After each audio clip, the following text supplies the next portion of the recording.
আসসালামু আলাইকুম ভিউয়ার্স, কেমন আছেন সবাই? আশা করি সবাই অনেক অনেক অনেক ভালো আছেন।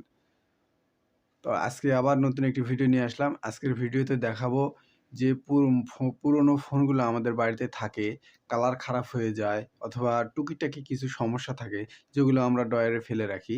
সেই ফোনগুলো দিয়ে কি করা সম্ভব করা যায় এবং স্ক্রিন অফ থাকা অবস্থায় এটা আমরা দেখতে পারবো। ক্যামেরা চালু থাকবে। তো চলুন বন্ধুরা, আজকে আমরা দেখব পুরাতন ফোন দিয়ে সিসি ক্যামেরা কিভাবে তৈরি করা যায় এবং কিভাবে কন্ট্রোল করা যায়। ঠিক আছে? তো দেরি না করে চলুন ভিডিওতে।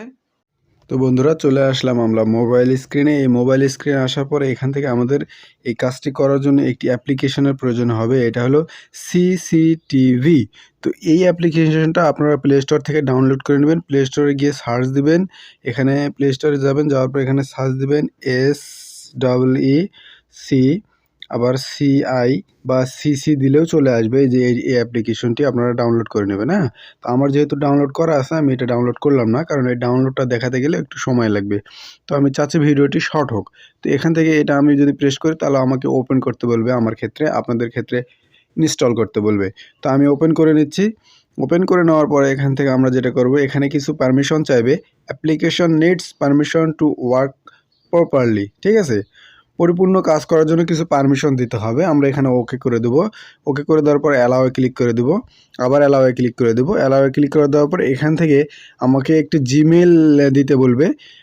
এখানে একটি জিনিস আপনাদেরকে খেয়াল রাখতে হবে যে এইখানে যে জিমেলটি আপনি ব্যবহার করবেন এই অ্যাপ্লিকেশনে বা এই মোবাইলে, আমরা এই ফোনটি মনিটর হিসেবে ব্যবহার করব, আর যেই ফোনটি ক্যামেরা হিসেবে ব্যবহার করব সেই ফোনটিতেও সেম জিমেল আইডিটি দিতে হবে। যেমন এখানে সিং ইন করতে বলতেছে এই জিমেল আইডিটি, যেমন এই জিমেল আইডিটি আমি দেবো, এই জিমেল আইডিটি ওটাতে আমি দিতে হবে। একই জিমেল আইডি দুই ফোনে দিতে হবে, একই সিস্টেমেই আপনাদেরকে অ্যাপ্লিকেশনটি ওপেন করতে হবে।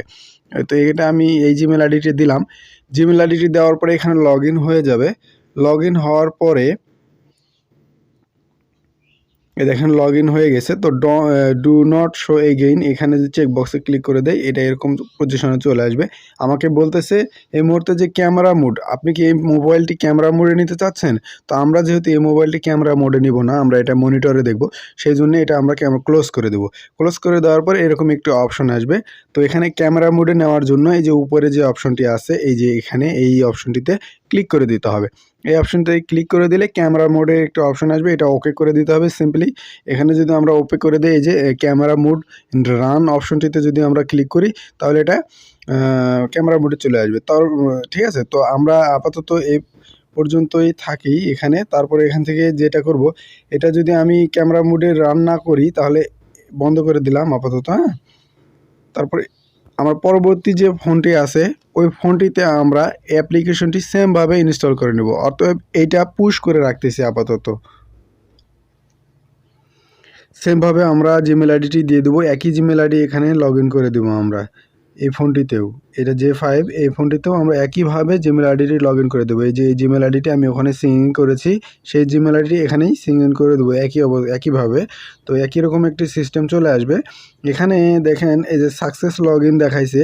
তো এই রকম একটা অপশন যখন আসবে, ডন্ট শো এগেইনে ক্লিক করে দেবো। তারপর এখান থেকে আমাকে ক্যামেরা মোড দিতে বলবে। তো আমি এটাতে যেহেতু ক্যামেরা মোডে অন করব, ক্লোজ করে দিয়ে আমি আপনাদেরকে দেখাচ্ছি। এই যে উপরে কর্নারে এখানে ক্লিক করে আমরা এখানে রান করে দেবো। এটা রান করে দেবো। ডন্ট শো এখানে দিতে পারি। রান যদি করে দেই তাহলে কি হবে দেখেন, রান করে দিলে একটু সময় নিচ্ছে।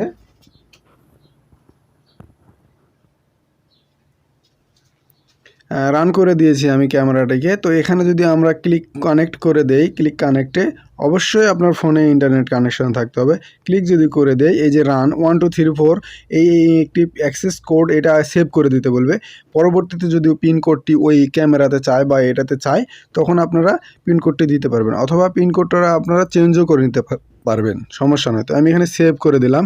দেওয়ার পর একটি অ্যাড আসবে, অ্যাডটা আমরা ক্রস করে দেবো। ক্রস করে দেওয়ার পর দেখেন ক্যামেরা চালু হয়ে, এই যে চালু হয়ে গেছে, ক্যামেরা চালু হয়ে গেছে। তো আমি ক্যামেরাটাকে আমি ব্যাক ক্যামেরায় নিয়ে আসলাম। আপনারা শুনতে পাচ্ছেন কিনা জানি না, আমার ওই ফোনে সাউন্ড হচ্ছে, অর্থাৎ এই যে মাইক্রোফোনের সাহায্যে ওই ফোনে সাউন্ড হচ্ছে। এই যে মাইক্রোফোনের সাহায্যে আমি এই মাইক্রোফোনটি যদি বন্ধ করে দেই তাহলে ওই ফোনে সাউন্ড হওয়া বন্ধ করে দিবে। তো আমি মাইক্রোফোনটি বন্ধ করে দিচ্ছি। এই যে মাইক্রোফোনটি বন্ধ। তার এখন দেখেন কোনো সাউন্ড আর হচ্ছে। আপনারা চাইলেই ক্যামেরাটিকে সরি ক্যান্সেল, এটা মানে ক্যান্সেল G5 এ আবার ক্লিক করে কানেক্ট হয়ে যাবে। কানেক্ট হয়ে আপনারা চাইলে সামনে এবং পিছনের ক্যামেরা ইউজ করতে পারবেন। ঠিক আছে? এই যে সামনে এবং পিছনের ক্যামেরা ইউজ করতে পারবেন। এভাবে সামনে পিছনের ক্যামেরা ইউজ করতে পারবেন, কোনো সমস্যা নাই। তো বন্ধুরা, ভিডিওটি যদি ভালো লাগে অবশ্যই একটি লাইক করে দেবেন এবং অন্যকে শেয়ার করে দিবেন যাতে তারা এই বিষয়গুলো সম্পর্কে অবগত হতে পারে, যারা এই বিষয়গুলো জানতে চায়। তো আজকে এই পর্যন্ত, পরবর্তীতে আবার নতুন কোনো ভিডিও নিয়ে হাজির হয়ে যাব। আসসালামু আলাইকুম ওয়া রাহমাতুল্লাহি ওয়া বারাকাতুহু।